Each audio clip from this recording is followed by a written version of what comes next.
So for a few months, I was staying with my grandmother, who was on death's door. She lived like a year or so after I moved out, and she wasn't really aware of me anymore. She was not quite there anymore. And my grandfather, who was struggling to take care of her and just seemed sad. And I remember thinking, man, this life is temporary. Like, this experience that I'm experiencing right now as a 24-year-old man, like, this is not going to last. Like, this is the prime of my youth, and it like hardened my ideas that, like, you got to get going. This is going to happen to you too. It's going to happen to all of us. And you think that you're this static thing, like you stay in this same exact state. It's not true. It's an illusion. All those people that you see that are old people that are walking down the street with their backs hunched over, that you're going to reach that age someday. It's going to happen. And if you don't pay attention, and it all goes wrong, you could wind up looking like that guy. You could wind up thinking and behaving like that guy. It is a slow ebbing of the life force of the body it's gonna drain you. So, goddammit, get your fun out. Get your life out. Just live. You gotta live. It's fucking coming. And you gotta remember, because if you don't remember, you're gonna sleep in. If you don't remember, you're not going to get anything done. If you don't remember, you're not going to have the same focus and determination that you would have with the understanding this is a temporary experience.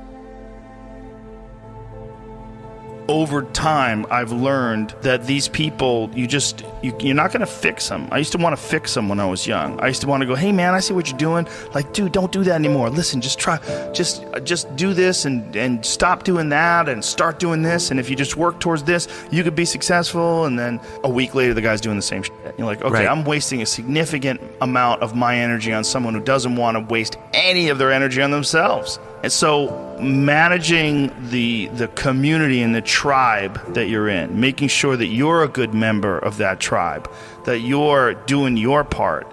When you're around happy, inspirational people that are successful, it makes you feel better and you get inspired. And if you act on that inspiration, your life will be more fulfilled. And it's not just inspirational in terms of financial success, but in terms of doing difficult things, whether it's running 100 miles, it doesn't pay you a god thing other than the wealth of the knowledge that you can push yourself to such an extreme, or anything else, whether it's someone who becomes really good at playing chess or someone who's really good at martial arts or whatever it is. There's a great feeling in these overcoming these difficult things.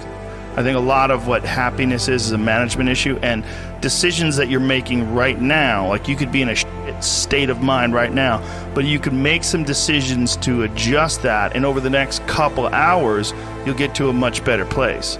It's good to treat other people the way you would like to be treated yourself. It's like a fucking golden rule, and there's a reason for it. And that reason is that we're connected in some strange way that we don't totally understand. And unless you are good to other people around you, unless you're kind and friendly and warm and loving, you're not going to fucking enjoy this life. You're just not.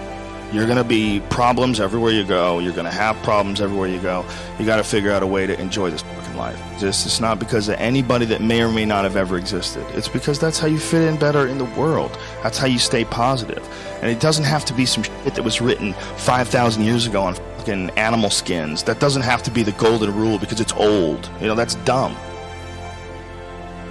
We need to figure out, like, now, today, what is, you know, the best way to live your life? What is the, you know, there's got to be ways where you can be putting forward the most positive energy. I mean, we know objectively what's causing pollution. We know objectively what's causing birth defects, and, you know, and we're taking in too much chemicals and not enough vitamins. We know objectively all this stuff. We know how to organize our world, and yet we don't do it. We know how to organize our health, and yet very few people do it. We know all these things. The right path to, like, being like a happy, healthy person is to do all the shit that we already know you're supposed to do.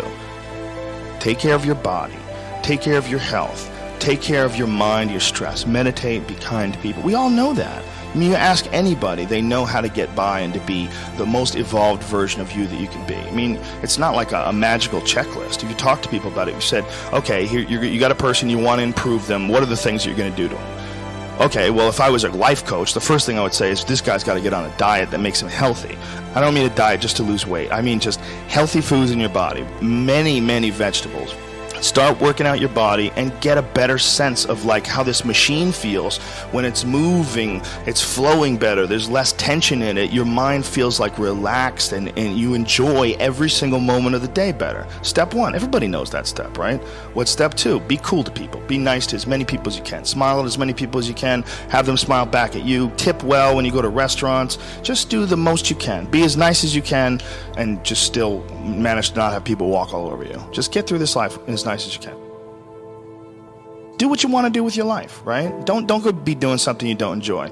Don't do something don't get locked into, a car that you can't afford and doing something crazy because you need the money. Don't do that. Do what you want to do. Do what the is it that you really want to do?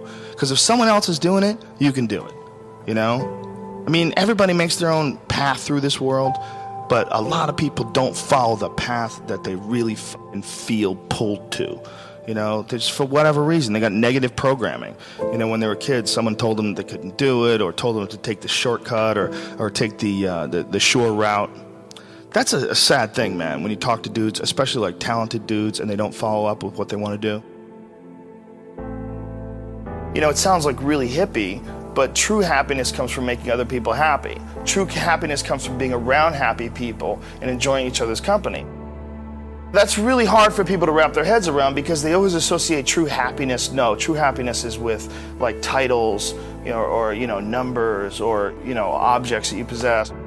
You're not concerned about being nice to people. You're not concerned about having a positive impact on people. You're more concerned with making ones and zeros. But it really truly is how the human race interacts with each other. You really have to be nice to other people to be happy. You have to. If you're not, you won't be happy.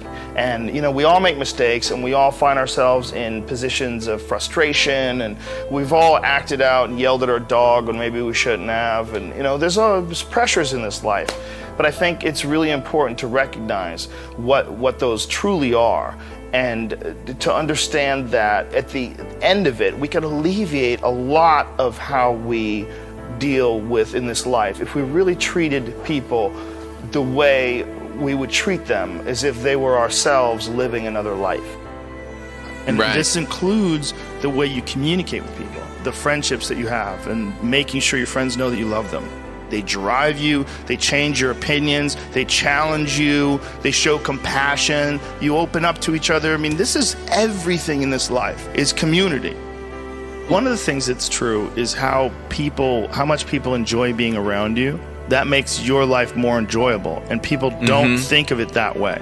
They oftentimes think, I want to be the one that's enjoying life, like especially selfish people. If people enjoy being around you, you'll enjoy everything more. The solo effort of going through life, a narcissistic perspective, one of the major problems with that is there's no one to share it with, because you're all out for yourself. Even if you get there, you're going to be filled with sadness and despair. It's not what you want. What you want is to be happy, right? Well, I know you think that you have to be all about yourself to be happy, but in fact, that is a way to ensure unhappiness regardless of success. That's right. What I'm saying is the way you are with your family and your friends and your loved ones and the people you communicate with, get better at that, because we need each other. Love is the most important thing, and that sounds so cliche, but without love, it's all useless.